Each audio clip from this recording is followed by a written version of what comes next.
श्रीवासुदेव विमलामृतधामवासं नारायणं नरकतारणनामधेयं श्यामं श्रितं द्विभुजमेव चतुर्भुजं च त्वं भक्तिधर्मतनयं शरणं प्रपद्ये। श्री स्वामीनारायण भगवान जय, श्री नरनारायण देव जय। तो हेलो गाइड्स, गुड मॉर्निंग।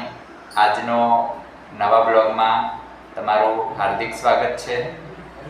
આજના આ બ્લોગમાં આપણે ધાર્મિક લઈશું। તો ધાર્મિક એટલે કે શ્રીમદ ભાગવત પુરાણમાં 9મા અધ્યાયનો ભગીરથ ચરિત્ર અને ગંગાનું અવતરણ। આજે સોમવાર છે એટલે આપણે એ રીતે આજના નવા બ્લોગમાં લઈશું। તો શ્રી સુખદેવજી મહારાજે કહ્યું, હે પરીક્ષિત, અંશુમાને ગંગાજીને પૃથ્વી પર લાવવાની કામનાથી ઘણા વર્ષો સુધી ઘોર તપ કર્યું। કારણ કે ગંગાને ભગીરથે ગંગા ઉતારી હતી, પરંતુ તેમને સફળતા મળી નહીં। સમય આવે તેમનો પણ મૃત્યુ થઈ ગયું। અંશુમાનના પુત્ર દિલીપે પણ તેવું જ તપ કર્યું, પરંતુ તેઓ પણ અસફળ જ રહ્યા। સમય પર તેમનું પણ મૃત્યુ થઈ ગયું। દિલીપના પુત્ર હતા ભગીરથ, દિલીપના પુત્ર ભગીરથ હતા। ભગીરથ જે આપણે કહીએ છીએ રાજા ભગીરથ, તે ભગીરથના પિતા દિલીપ હતા। તેમણે બહુ ભારે તપ કર્યું। તેમના તપથી પ્રસન્ન થઈ ભગવતી ગંગાએ તેમને દર્શન આપ્યા અને કહ્યું કે હું તમને વરદાન આપવા માટે આવી છું। આ રીતે કોણે? ગંગા માએ દર્શન આપ્યું। જે ગંગા આપણે હરિદ્વાર જઈએ, કાશી જે ગંગા વહે છે એને વરદાન આપ્યું। ગંગાજીના આમ કહેવાથી રાજા ભગીરથે ખૂબ જ નમ્રતાપૂર્વક પોતાની ઈચ્છા જણાવી કે તમે મૃત્યુલોકમાં પધારો। આપણે જે અત્યારે આપણે આ મૃત્યુલોક કહેવાય, પાતાળ, મૃત્યુલોક, વૈકુંઠ લોક, સ્વર્ગલોક, નર્કલોક, આ બધા લોક છે। આપણા શાસ્ત્રોમાં 14 લોકનું તો વર્ણન છે, એનાથી વધારે પણ 14 લોક તો છે। અતલ લોક, એવા અલગ અલગ લોક છે આપણા। ગંગાજીએ કહ્યું, જ્યારે હું સ્વર્ગમાંથી ભૂતલ એટલે કે ધરતી ઉપર ઉતરીશ ત્યારે મારો વેગ ઝીલનાર કોઈ જોઈએ। કારણ કે ગંગાનો પ્રવાહ એવો હોય કે વેગ કોણ ઝીલી શકે? ત્યારે તમે હરિદ્વાર જાઓ, ગમે તે જાઓ તો એ ગંગાનો પ્રવાહ કેવો વહે છે। આમ નહીં થાય તો હું પૃથ્વી ફાડીને રસાતલમાં ચલી જઈશ। કારણ કે ગંગાનો એવો પ્રવાહ હતો કે ગંગાને કોઈ ઝીલનાર તો હોવું જોઈએ। જો ગંગાને ઝીલનાર નહીં હોય તો કે આ પૃથ્વી આખી ડૂબી જશે, આખું રસાતલ વળી જશે। આ સિવાય એ કારણે પણ હું પૃથ્વી પર જઈશ નહીં કે લોકો મારામાં પોતાના પાપ ધોશે। પછી એ બધા પાપને હું ક્યાં ધોઈશ? ગંગા કહે છે કે બધા પાપ ધોવા તો અહીં આવશે, પણ હું આ પાપને ક્યાં નાખી આવીશ? ભગીરથ, આ બાબતમાં તમે પોતે વિચાર કરી લો। ભગીરથે કહ્યું, માં જેમણે લોક પરલોક, ધન સંપત્તિ અને પત્ની પુત્રની કામનાઓનો ત્યાગ કરી દીધો છે, જેઓ સંસારથી ઉપરામ થઈને પોતે આત્મ સ્વરૂપમાં સ્થિત શાંત છે, જેઓ બ્રહ્મનિષ્ઠા અને લોકોને પવિત્ર કરનાર પરોપકારી સજ્જનો છે, તેઓ પોતાના અંગ સ્પર્શથી તમારા પાપને નષ્ટ કરી દેશે। ભલે તમે પાપને ના કરો, પણ તમારા ગંગામાં કોઈ સંત મહાત્મા પણ નાશે તો બધાનો પાપ એમના જોડીમાં લેશે અને બધાને પવિત્ર કરી દેશે। કે તમારા ગંગામાં તો સંતો પણ નાવા આવશે તો તમને પણ પવિત્ર જ રહેશે।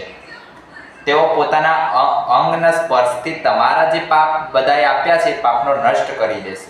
કારણ કે તેમના હૃદયમાં અગરૂપી પાપરૂપી અઘાસુરને મારવાવાળા ભગવાન હંમેશા નિવાસ કરે છે।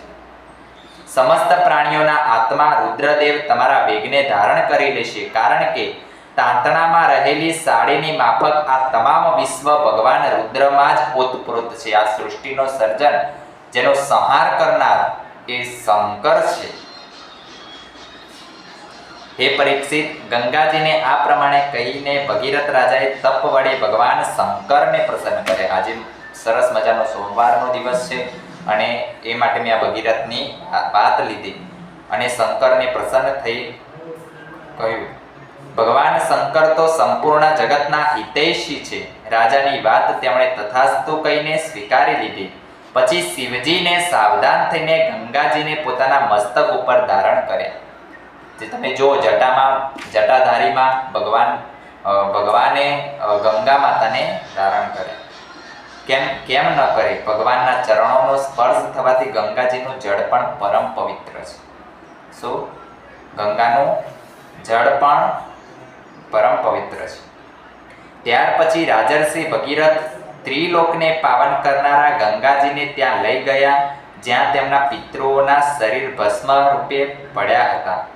જે એ ત્રિલોકીમાં ગંગાને જ્યાં બધા પિતૃઓના શરીરો મૃત્યુ પામ્યા હતા ત્યાં ગંગાજીને લઈ ગયા. તેઓ વાયુ વેગે ચાલનાર રથ પર બેસીને આગળ ચાલી રહ્યા હતા અને તેમની પાછળ ગંગાજી રસ્તામાં આવતા પ્રદોષોને પવિત્ર કરતા રહીને દોડી રહ્યા હતા. શાસ્ત્રોમાં તો એમ પણ કહ્યું છે કે ગંગામાં એક આંગળી બોલો ને તો એ આપણું કલ્યાણ છે. આ પ્રમાણે ગંગાસાગર સંગમ પર પહોંચીને, ગંગાસાગર આવ્યું છે આપણે જે ત્રિવેણી સંગમ થાય, જે 3 નદીઓનો સંગમ થાય છે.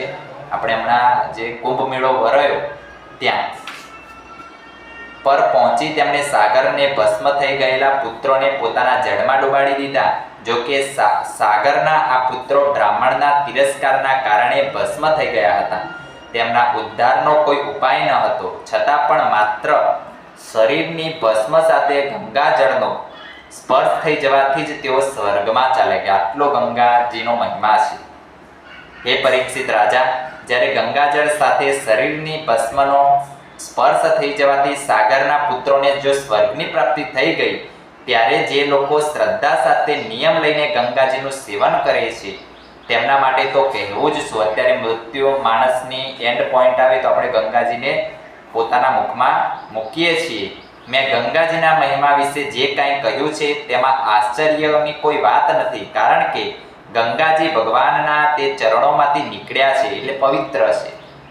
ગંગાજીને તમે ઘરે લાવશો તો ગંગાજીને બગડશે જ નહીં, અને આમ પાણી તમે બાટલીમાં ભરી રાખશો તો બગડી જશે. આટલો ગંગાજીનું તેજ છે.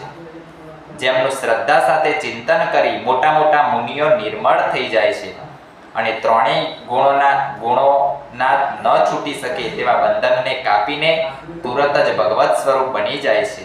તો પછી ગંગાજી સંસારના બંધનને કાપી નાખે એમાં કોઈ મોટી વાત નથી. વાત છે આવો પ્રશ્ન છે. ભગીરથના પુત્ર હતા શ્રુતના નાભ થયા અને નાભ પૂર્વોક્ત નાભથી જુદા છે. નાભનો પુત્ર હતો સિંધુ દ્વીપ, જે આપણે સિંધુ દ્વીપ કહીએ છીએ. સિંધુ દ્વીપનો પુત્ર આયુતાયુ હતો. અયુતાયુના પુત્રનું નામ ઋતુપર્ણ હતું. તે નલનો મિત્ર હતો. નલ રાજાની આપણે વાત સાંભળી જશે. તેણે નલને પાસા ફેંકવાની વિદ્યાને રહસ્ય બતાવ્યું હતું અને તેના બદલામાં તેણે અશ્વ વિદ્યા શીખી ગઈ. ઘોડો ચલાવવાનું એ શીખી ગયો. ઋતુપર્ણનો પુત્ર હતો સર્વકામ થયો. હે પરીક્ષિત, સર્વકામના પુત્રનું નામ સુદાસ હતું. સુદાસને સૌદાસ નામનો પુત્ર હતો અને સૌદાસની પત્નીનું નામ હતું મદયંતી હતું. સૌદાસને જ કોઈક મિત્ર સહ કહે છે અને ક્યાંક તેને કલ્માસપાદ પણ કહ્યો છે. તે વશિષ્ઠ મુનિના શ્રાપથી રાક્ષસ થઈ ગયો હતો. કોણ? તો કલ્માસપાદ જે એ રાક્ષસ થઈ ગયો હતો અને વળી તેમના કર્મોને લીધે તે સંતાનહીન રહ્યો હતો.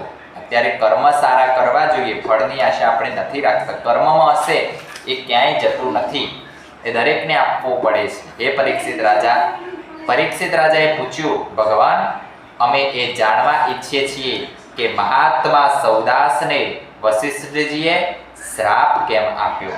આવું જાણવા મળે. જો આ પ્રસંગ ગુપ્ત રાખવા જેવો ન હોય તો કૃપા કરી તમે અમને કહો.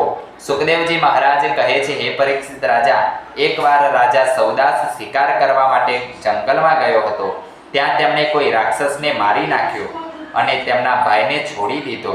તેણે રાજાના આ કૃત્યને અન્યાયને માનીને તેમની સાથે ભાઈના મૃત્યુનો બદલો લેવા માટે તે રસોઈયાના રૂપે તેના ઘરમાં આવી ગયો.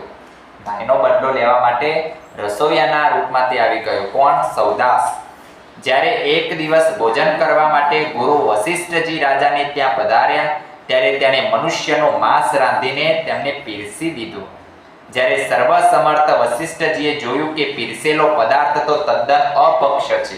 આ વસ્તુ શું છે? અપક્ષ્ય.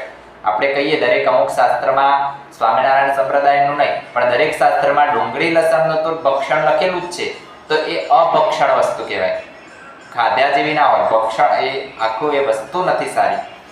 ત્યારે તેમણે ક્રોધિત થઈને રાજાને શ્રાપ આપી દીધો કે તું રાક્ષસ થઈ જા. આજે લસણ ડુંગળી ખાઈએ છે ને, રાક્ષસ રાહુ અને કેતુ હતા અને રાક્ષસ જ્યારે યુદ્ધ કરતા હતા એમનું જે બ્લડ એ ધરતી ઉપર પડ્યું ને એમાંથી ડુંગળી લસણ ઉત્પન્ન થયા જેનું મસ્તકથી, એટલે એને માંસ બરોબર ડુંગળી અને લસણને ગણવામાં આવે છે.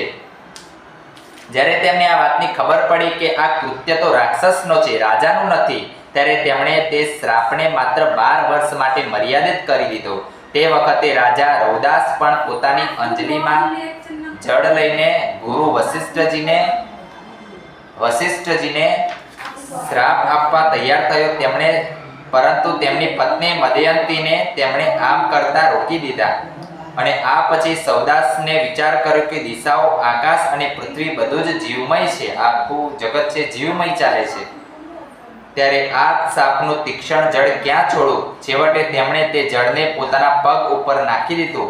આ કારણે તેમનું નામ મિત્રસહ થયું. મિત્ર તરીકે નાખ્યું એટલે મિત્રસહ પડ્યું. તે જળથી તેમના પગ કાળા પડી ગયા, તેથી તેમનું નામ કલ્માસપાદ થયું. હવે શ્રાપને કારણે તેઓ રાક્ષસ બની ચૂક્યા હતા. એક દિવસ રાક્ષસ બનેલા રાજા કલ્પાસપદે એક બ્રાહ્મણ દંપતીને સહવાસના સમય જોઈ લીધું. કલ્માસપાદને ભૂખ તો લાગી જ હતી. તેણે બ્રાહ્મણને પકડી લીધો. બ્રાહ્મણની પત્નીની કામના હજી પૂર્ણ થઈ ન હતી. તેણે કહ્યું, હે રાજન, તમે રાક્ષસ નથી, તમે મહારાણી મદયંતીના પતિ અને ઈક્ષા કુંવંશના વીર મહાવીર છો. તેમણે આવો અધર્મ ન કરવો જોઈએ. મને સંતાનની કામના છે અને મારા પતિની પણ કામના હજી પૂરી થઈ નથી, તેથી તમે મને મારો આ બ્રાહ્મણનો પતિ આપી દો. હે રાજન, આ મનુષ્ય શરીર જીવન, ધર્મ, અર્થ, કામ અને મોક્ષ ચારે પુરુષાર્થને પ્રાપ્તિ કરનારું છે. આપણું જે આ શરીર છે એ ધર્મ, અર્થ, ધર્મ, કામ અને મોક્ષને આપનારું છે. એ રીતે આપણા શાસ્ત્રોમાં દરેક રાજાઓનો આવી રીતે ઉલ્લેખ કરેલો છે કે કેવી રીતે તપ કર્યા છે, કઈ રીતે ગંગાજીને ધરતી ઉપર લાવ્યા છે, બધું આપણા શાસ્ત્રોમાં લખેલું છે. એમ કરીને આપણે આજનો બ્લોગ અહીંયા પૂર્ણ કરીએ છીએ. બોલો શ્રી સદગુરુ દેવની જય, સ્વામિનારાયણ ભગવાનની જય. નમઃ પાર્વતી પતય, હર હર